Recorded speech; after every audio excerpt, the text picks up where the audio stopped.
हळद दीदीची होती, पण हवा मात्र डॅडूनेच केली होती, ज्याच्या डान्सने मोटू पतलूचा पण घाम फोडला होता.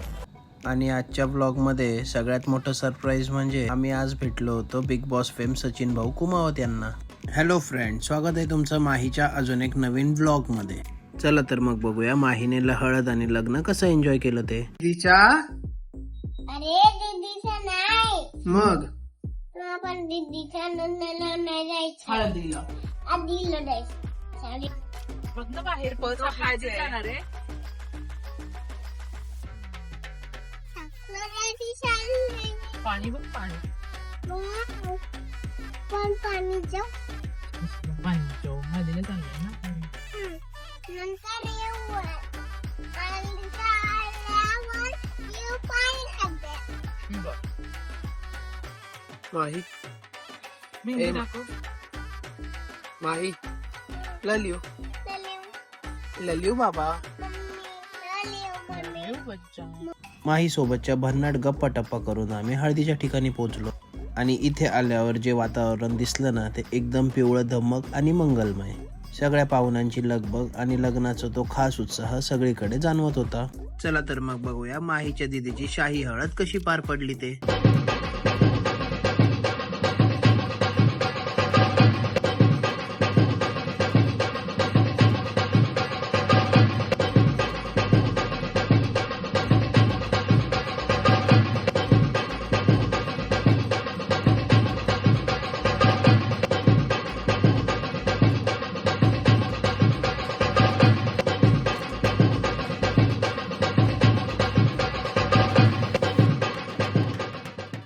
हळद लावून झाली आणि आता सुरुवात झाली पारंपरिक खेळ खेळायची. पारंपरिक खेळाशिवाय हळदीचा हा कार्यक्रम अपूर्णच असतो.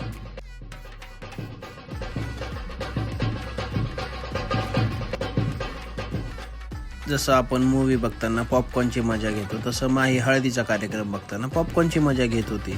जिजूंची हळद लावून झाल्यानंतर आता वेळ झाली होती माझ्या दीदीच्या हळदीची. काय ती पिवळी धम्मक साडी, काय ते दागिने आणि काय ते चेहऱ्यावरचं लग्नाचं तेज, जामच भारी. खरंच एखाद्या परीसारखी दिसत होती माझी दीदी.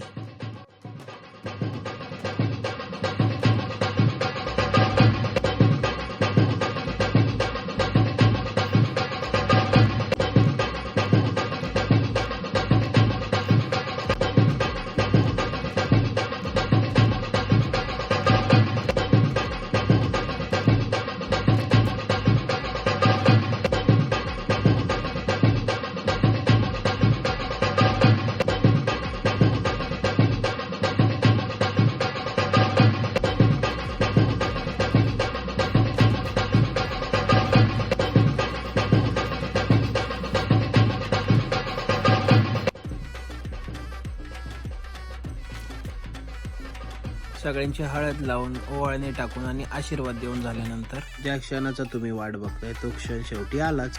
आता बघा माझा डॅडू मोटू पतलू मिळून सगळे कसे धिंगाणा घालतात ते. आणि माझ्या मोठ्या बाबांचा तर कोणी नादच करायचा.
मम्मीने तर एका स्टेपमध्येच मार्केट जाम केलं होतं.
मोटू पतलू थकले होते, पण माझा डॅडू काही थकला नव्हता. त्यांनी आता चालू केले होते खानदेशची 3 पावली.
आपण आता कुठे चाललोय?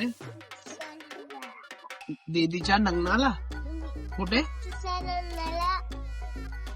कोणाच्या? दीदीच्या लग्नाला. माहीने इतके लग्न अटेंड केले होते की माही कन्फ्युज होती, आज तुझं लग्न आहे की दीदीचं लग्न आहे. माही त्या मोटू पतलूला खूप घाबरली होती. ललत होता माहिती का? हो हो, डोळ्यात पाणी आलं होतं.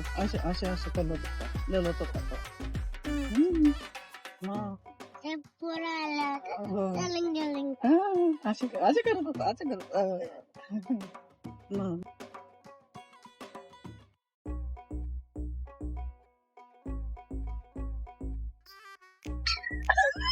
हळदीची धमाल तर तुम्ही पाहिलीच. आज आम्ही निघालेलो लग्नाला, पण लग्नाच्या हॉलवर पोहोचायच्या आधीच मोठे बाबांनी आम्हाला दिलं एक असं सरप्राईज जे आम्हाला स्वप्नातही वाटलं नव्हतं.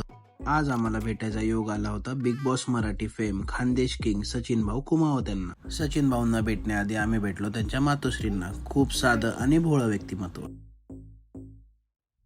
खरंच भाऊंना समोर बघून आमचा आनंदच गगनात मावेनासा झालेला. त्यांचा तो साधे भोळेपणा, आमच्याशी बोलतानाचा आदर खूप काही गोष्टी सांगून जात होता. खरंच काय माणूस आहे यार. बिग बॉसच्या घरात ज्यांना आपण टीव्हीवर बघितलंय त्यांना आज आम्ही प्रत्यक्ष समोर बघत होतो. दुसऱ्या मीटिंग मध्ये आम्ही ठरवू काय पहिली मीटिंग त्यांनी थोडंसं ऑब्झर्वेशन वगैरे. एका छोट्या खेड्यापासून चालू झालेला हा प्रवास बिग बॉस मराठी पर्यंत कसा पोहोचला हे त्यांनी आम्हाला सांगितलं. खरंच खूप छान वाटतं असं एखाद्या मोठ्या माणसाला भेटल्यावर आणि त्यांच्या आयुष्यातला प्रवास ऐकून. इन्स्पिरेशन असतात अशी माणसं. यशाच्या संघर्षाची एक एक पायरी चढताना जमिनीवर कसे राहावे याचे एक जिवंत उदाहरण म्हणजे सचिन भाऊ कुमावत आहेत. आम्ही पुष्पगुच्छ देऊन पुढील वाटचालींसाठी खूप खूप शुभेच्छा दिल्या. तसेच बिग बॉसमध्ये त्यांनी जसं नाव कमवलं तसंच यश त्यांना आयुष्यात प्रत्येक वळणावर मिळो हीच आमची सदिच्छा. नेक्स्ट गाणं आहे का कधी आता लवकर? नेक्स्ट गाणं 15 दिवसात. अच्छा. चला, ऑल द बेस्ट तुम्हाला. भाऊंचा निरोप घेऊन मनामध्ये त्यांच्या भेटीच्या गोड आठवणी साठवून आम्ही निघालो दीदीच्या लग्नाच्या हॉलकडे. आता वेळ होती लग्न सोहळ्याच्या आठवणी साठवण्याची.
ही नवरीची आई, ही नवरीची काकी, हे नवरीचे वडील. अरे वा. नाही, हे महत्वाचे माणूस मोमेंट कॅप्चर करणार आहे.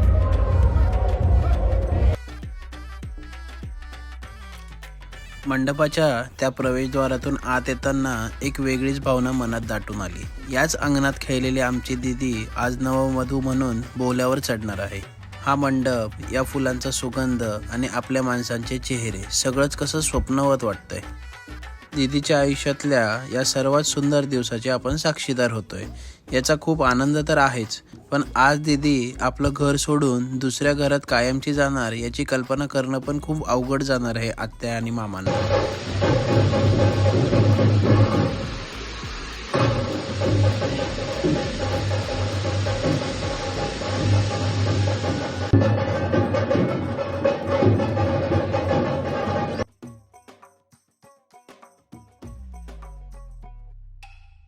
मंडपात पाहुण्यांची तुफान गर्दी जमली. प्रत्येक जण लग्नाच्या गडबडीत आहे, पण आपली माही मात्र तिच्याच वेगळ्या दुनियेत दंग आहे.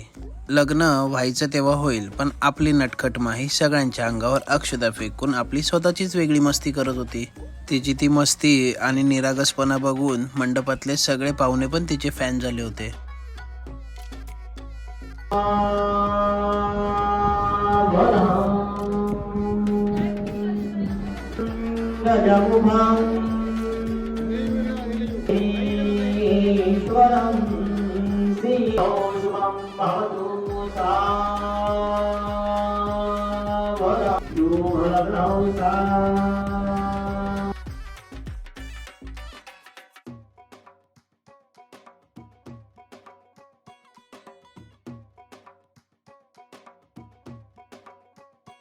दीदी आणि जिजूंचा फोटोशूट झाल्यानंतर आम्ही पण त्यांच्यासोबत फोटो काढले. त्याच्यानंतर सगळे आत्तू बाबा यांच्यासोबत देखील फोटो काढून थोडीशी मस्ती करत होती. तेवढ्यात बघते तर काय, दीदी आणि जिजूंच्या हातात छोटू बेबी होत्या आणि त्यांना काय रिॲक्शन देऊ हे कळतच नव्हते. दीदीचं लग्न म्हणजे नुसती धमालच होती. मनसोक्त नाचणं, हसणं आणि सगळ्यांसोबत घालवलेले ते गोड क्षण घेऊन आम्ही आता जात होतो समृद्धी महामार्गावरून घरी. लग्नाचा उत्सव संपला असला तरी आठवणींचा पाहुणचार मात्र तिच्या मनात घर करून राहिलं होतं. दीदीच्या आयुष्याच्या नवीन प्रवासासाठी 2 ओळी. दीदी आणि जिजूंच्या आयुष्यात सुखाचा लख्खा असा प्रकाश पडू दे. दीदी आणि जिजूंच्या आयुष्यात सुखाचा लख्खा असा प्रकाश पडू दे. समृद्धीच्या या वाटेवर तिचं पाऊल सदैव आनंदी राहू दे. अशा पद्धतीने खूप सारी धमाल आणि खूप साऱ्या आठवणी घेऊन आम्ही जातो आता घरी. तोपर्यंत तुम्ही करून घ्या लाईक, सबस्क्राईब आणि शेअर. भेटूया पुढच्या व्लॉगमध्ये. तोपर्यंत टाटा, बाय बाय.